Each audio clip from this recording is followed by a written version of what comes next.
Every club. Every day. The Global Sports Podcast Network. Hello and welcome to Daily Brighton. It is your Brighton podcast every single day of the week, and this is going to be the best podcast ever because we are top of the league. Woo!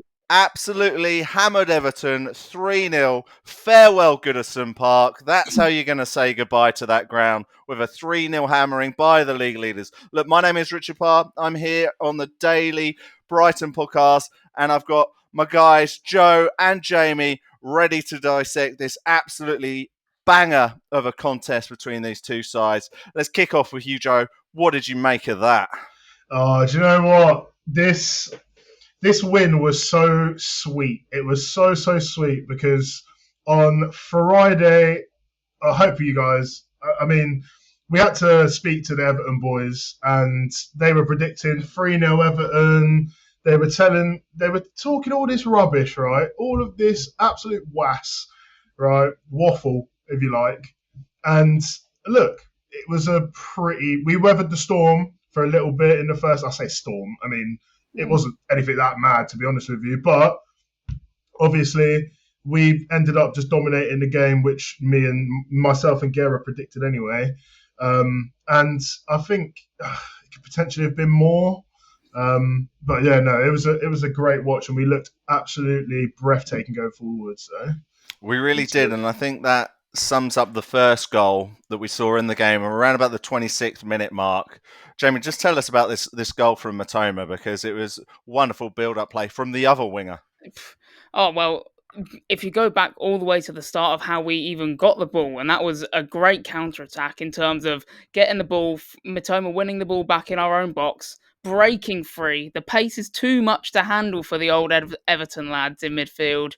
Then he dished it off to Welbeck, the playmaker that we know Welbeck is. Then he played it out to Minter. And Minter, that was everything we've been saying pre-season about Yankuba Minter is exactly what happened.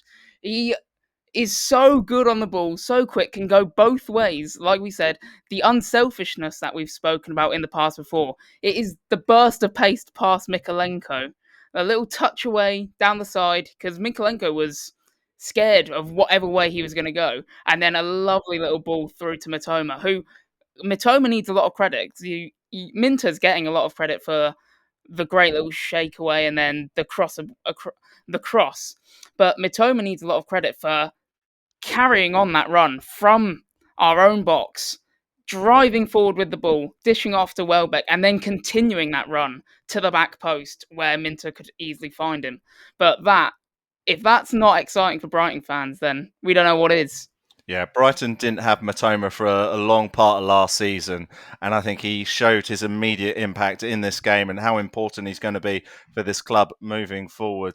And Joe, in the second half, we doubled the lead, and it was that guy, Danny Welbeck. Just remind me what the Everton fans said about Danny Welbeck last week. Don't even bring it. I got PTSD, mate. To be honest, they were saying... So they were talking about Calvert-Lewin because their other striker is genuinely just Neil Maupay, who is trash, right? Don't forget Oh, and Beto, who's even worse. It actually gets worse. And we were trying to do a combined 11. They were saying, basically we couldn't have João Pedro because he was in the 10, right? So we ended up, I put forward Ferguson, but apparently we weren't allowed players who weren't fit. I said Danny Welbeck. I think Danny Welbeck's better than Dominic Calvert-Lewin. By the way, you can VAR check this because it's live, out right now. All right. So I said that he's better than all of their strikers anyway. And they were not having it at all. They were not having it. And Danny Welbeck cooked them. He cooked them alive. He was everywhere. He was linking up the play, which literally Calvert-Lewin couldn't do, by the way. Mm-hmm. He runs the channels. He's just doing everything. It was such an all-round performance. It was unbelievable. I loved it. It's considering in the build-up to this season, we've spoken quite a lot, and just Brighton fans in general, spoken quite a lot about Danny Welbeck and how maybe he's not going to be the placeholder for the whole season. But that performance was unbelievable. Loved it. And such a well-taken goal as well, sorry. Do you know what I loved about that goal is the fear? Because obviously Everton gave it away in the middle of the park. Whiffer played to Danny Welbeck, and it was once again the wingers kind of created that chance without even touching the ball because it was the fear of Michael Keane and Tarkowski to go towards Danny Welbeck or close him down because we had Mitoma on the left, a Dinger on the right because Minter had been taken off, which we'll talk about later. But that shows like they were scared of having the ball played through to them, that they couldn't commit to Danny Welbeck. And Danny Welbeck, big brain Welbs, is just knows, slot it past him and then bottom corner. And I thought it Yeah. was good midfield play from Weaver to win the ball. It was a loose touch as they tried to bring it forward, but he found Welbeck well, and Welbeck had plenty of space, as you mentioned. And I'm not sure how much detail we'll go into Weaver later, because I thought he had a very solid debut. A bit shaky at the start, but it was good. Shaky at the start, but to me, he's like a Rolls Royce. Yeah. He just purrs in that midfield. So we're 2-0 up. Were there any Everton fans there at the end to see the third goal? Like, come the 80th minute, they had all just gone. You think, how many more moments are you going to get to spend in Goodison Park? Well, they're like, well, we're not going to do it today. But then we get a third through a nearly half-time substitute. Tell us about it, Jamie. Yeah, the third goal was a lovely bit of play for the third goal. And I will bear with. Oh, fuck. I wrote it down. No. Shit. Go to Joe first. Let's go to Joe first. Joe, Simon Adingra off the bench. We did a whole debate as to whether it should be Minte or Adingra. He came on at half-time for Minte, and he showed why he could be in that first team at any given moment, Joe.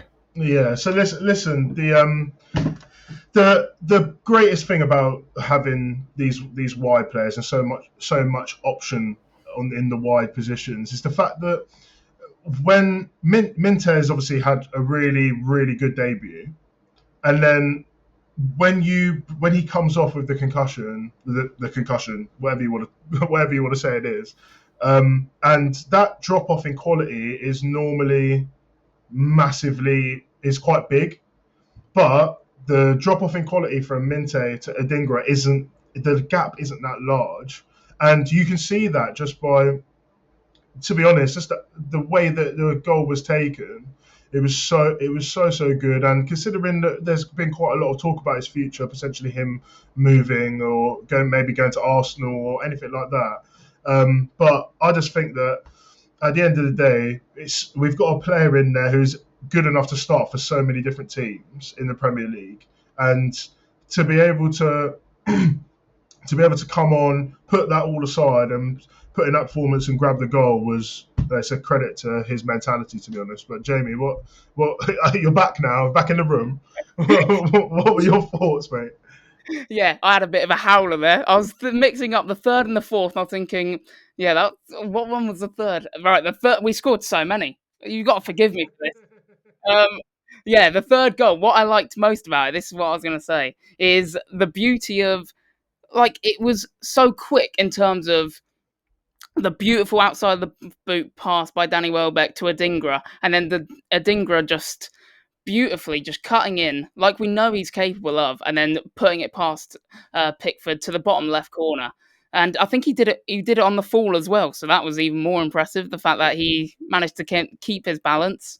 But yeah, that was something, once again, Danny Welbeck just dropping in, playmaking, beautiful. I found the finish was very similar to Welbeck's, actually, both on the left foot, both just passed to the right-hand side of Jordan Pickford. Look, so many great moments in that game. Welbeck got an assist and a goal, and he was involved in the build-up for the first goal as well. So he had a wonderful game. We're going to go through our top performers later in the podcast. We're going to have a quick word from our sponsor right now, because after that, we are going to talk about some of the flashpoints in the game where perhaps in an alternate reality, the game could have been very, very different. We'll be back in a moment. Do you have a story to tell that the world needs to hear? Have you struggled with reaching new audiences who are engaged with your story? It might be time for you to start a podcast. Let me tell you about a platform we use here at the Global Sports Podcast Network.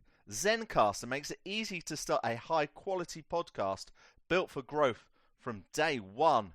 With 4K video recording from your phone and AI editing that automatically removes ums, ahs, you knows, and 22 other speech patterns, Zencastr makes it super easy to start a podcast that sounds great. Ready to tell your story? Check out the link in the show description to learn more about Zencastr. Welcome back to the Daily Brighton podcast. We're talking about the team who won 3-0 on Saturday against Everton, the team top of the table, the wonderful, the amazing Brighton and Hove Albion. And we mentioned the 3 goals there. They were absolutely fantastic. But there were a few flashpoints in the game which we'd like to go through.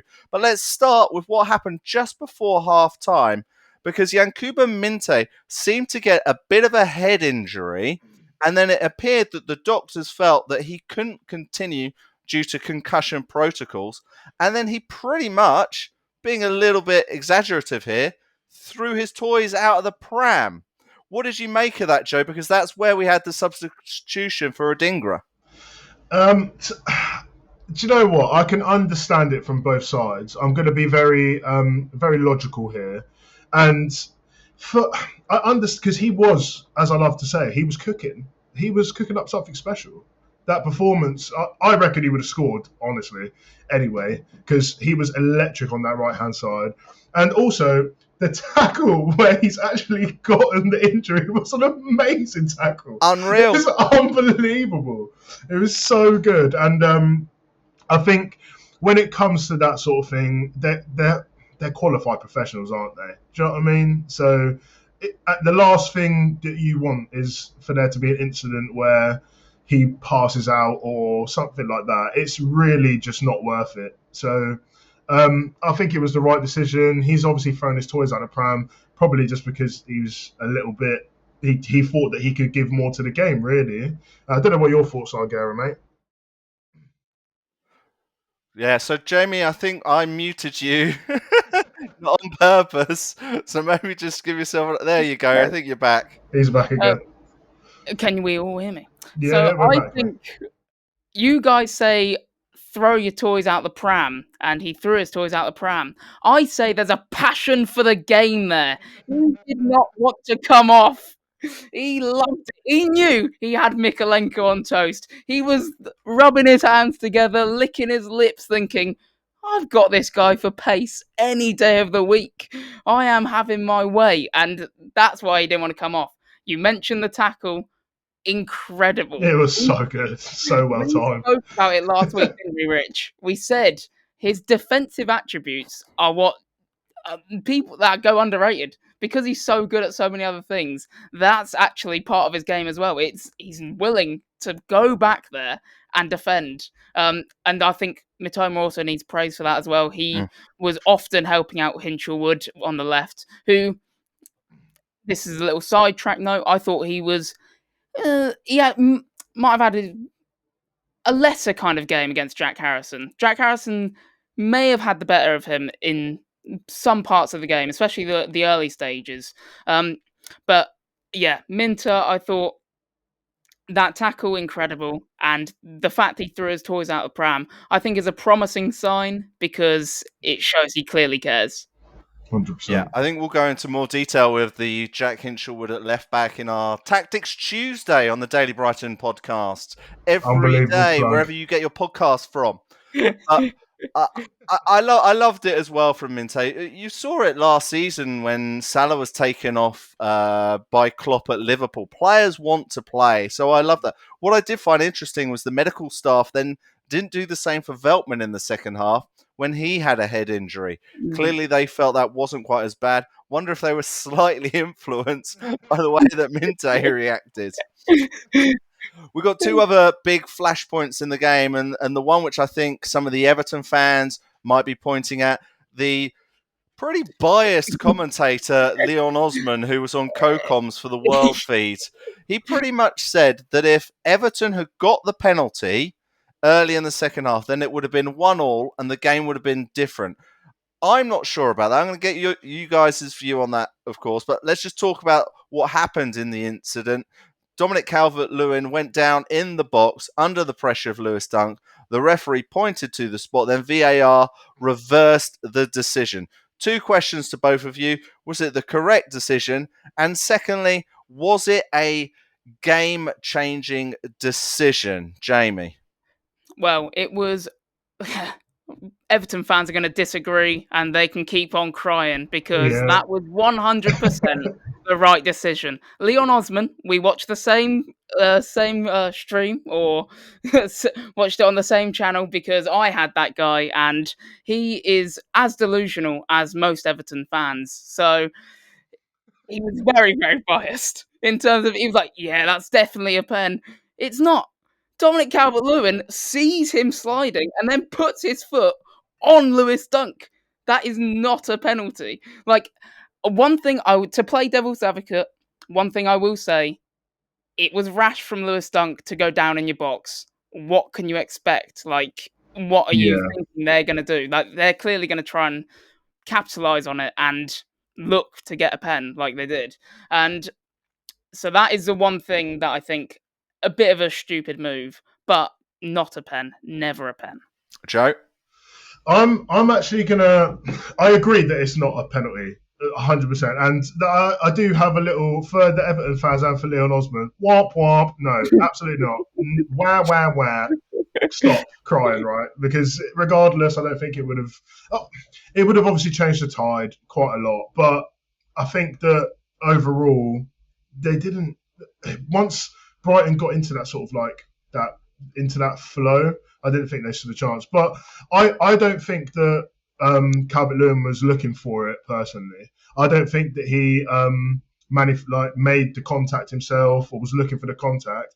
I just believe that Dunks went down and where his foot's gone, that's where Calvert-Lewin's foot was going. But Dunk's foot was there first. Calvert-Lewin stepped on his foot, went down because he felt contact.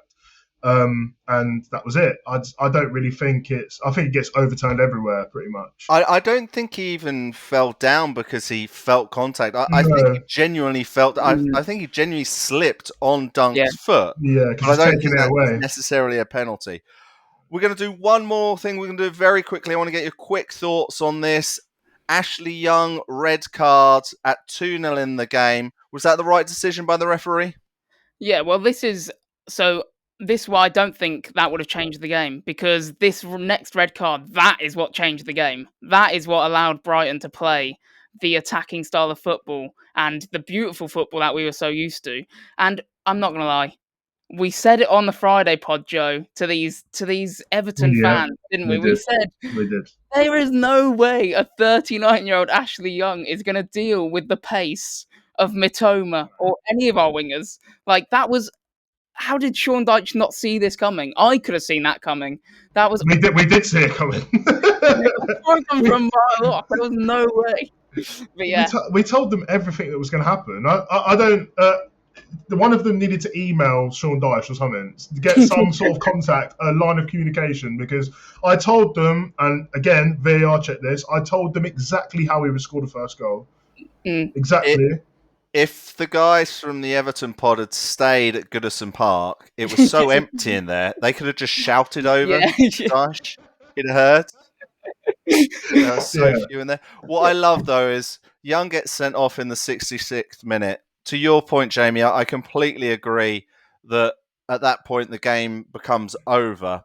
And in the 74th minute, Brighton, 2-0 up, are doing Olays. Yeah. We are chanting Olay on an away day, on the opening day of the Premier League. On your home patch, that's embarrassing. Yeah, that is embarrassing. Absolutely unreal. Literally inject it into my veins right now. Honestly. I love it. I actually love it. They couldn't even get the ball off us. Honestly, they could not get the ball off us. After Young got sent off, that was it. Game dead. Absolute total football. Well, look, we're going to take a very quick break, and then we've just got a few more minutes to discuss our players of the match from Saturday's blockbuster 3-0 victory. This podcast is part of the Global Sports Podcast Network, the only network bringing you exclusive daily news and views on your Premier League football team, the Premier League, women's football, and fantasy football. A unique listening experience that puts fans first, bringing you the very latest breaking news from your team. Subscribe wherever you get your podcasts from and make us your first listen every day. Global Sports Podcast Network, every club, every day. Welcome back to the Daily Brighton podcast on the GSPN network. I'm Richard Parr. I'm here with Jamie. I'm here with Joe. We've been discussing Brighton's magnificent 3-0 victory. So many great performers across the pitch. Joe, who was your player of the match? That guy Welbs. Oh, I just love him so much. I think that is the when you're playing in that role and you're sort of you're a singular striker. I know you obviously have the support of the wingers and stuff like that. It's sort of gone in the days of the 4-4-2, but he obviously had the support of João Pedro behind him. But I just thought that overall he was offering everything that João Pedro could. I thought João Pedro was really, really good as well, but I think that he was offering everything, every single thing. He's picking up really, really good positions. His link-up play was spectacular. To be fair, made easier by the fact that Mitoma and Minte and Adingra as well all were on fire. Yeah. I just think it was such an all-round performance. Everything seemed like it went through him. Every attack seemed like he was going to touch it at least once. And then the goal, the assist, it just rounded it off, didn't it? I thought it was amazing. What about you? Great little fact for you, though. It was the 15th season in a row that Danny Welbeck has scored in the top flight in English football. Yeah. That is an absolutely fantastic record. Jamie, who was your player of the match? Yeah, I'm on the same wavelength as Joe. He's like fine wine, isn't he? Just gets better with age. The best. But I'm going to throw, because Joe took I'm going to give an honourable mention. I think Mitoma was class, and I think it's so good to see him back, isn't it? God, I think we missed him so much last season. The goals weren't coming in, the attacks looked stale when he wasn't there. So I think now having him back into the lineup, and hopefully for the foreseeable future, if he doesn't get injured, I think that's going to be brilliant, because he was, like I said earlier, he was there defensively. He was great going forward. He was always a threat, and he was key. He was the difference maker, really. The red card changed the game, and he's the one that won that. Pounced on an Ashley Young heavy touch, and then always got brought down. Ashley Young, see you later. Yeah, I think you could have passed that player of the match trophy all around the first 11. I completely agree with both of you, actually. I think Welbeck and Mitoma were absolutely fantastic. I don't think we can look beyond them. I would like to just mention one player who I was really impressed with, not necessarily for player of the match, but I thought had a really good game, and that was Van Hecker. JP, I thought he was absolutely solid, especially in the first 25 minutes where we were under the cosh. He has become such a leader in that side. He won every single header. They put so many crosses over. Some of their crosses were terrible, by the way. Yeah. But the ones which did go into the box, we dealt with every single one of them. And there was one moment which it just made me laugh. It was in the 20th minute, and Milner has slipped. It's not even Milner hasn't lost the ball. Milner has slipped. He can't get to the ball. Everton make an attack. I think they have a shot. It goes out. Whatever happens with it. JP absolutely eviscerates Milner. Like, he has done the worst ever part. And you're like, Milner is like, was he 38 years old, however old he is, and has not really done anything wrong here. But JP's like, I'm 24 or 23, however old he is. And I was like, I don't care who you are. You shouldn't slip on a football pitch. Yeah. James Milner probably love that as well, you know. He's that sort of guy. Yeah. He's probably love that. Yeah. I love JP's performance. I thought, like you say, the only way I thought they were going to threaten us, and it kind of, in the 4th minute, they did have a disallowed goal, which came from a corner and obviously a header. I thought that was the only way they were ever going to score. Like that's all they've got, and I think that's where Van Hecker in the first 25 minutes especially was a standout in terms of just clearing everything and everything that they put in. Their dodgy balls into the box, even they were getting cleared. He's obviously got a call up as well for the Dutch national team now as well, hasn't he? So yeah, Well, and very well deserved on current form and 100%. how he's been for the last year. Well, Yeah. unfortunately, we've run out of time. There is so much more we could cover, and we've not even spoken about Hertzler. I think we'll do plenty more of that in our next episode, which comes out this Tuesday. It's going to be Tactics Tuesday, so we will be talking about what Hertzler did to create this magnificent 3-0 win. We'll look through the defence, we'll look through the midfield, we'll look through the attack, what's working, what needs improving. Not very much is the answer, because guess what, people? We're top of the league. 3-0 winners over Everton. So I've been Richard Parr. Jamie, Joe, thank you so much for your time. Thank you, mate. Thank you. And we'll be back tomorrow for more Daily Brighton podcast action. Goodbye for now. Every club, every day. The Global Sports Podcast Network.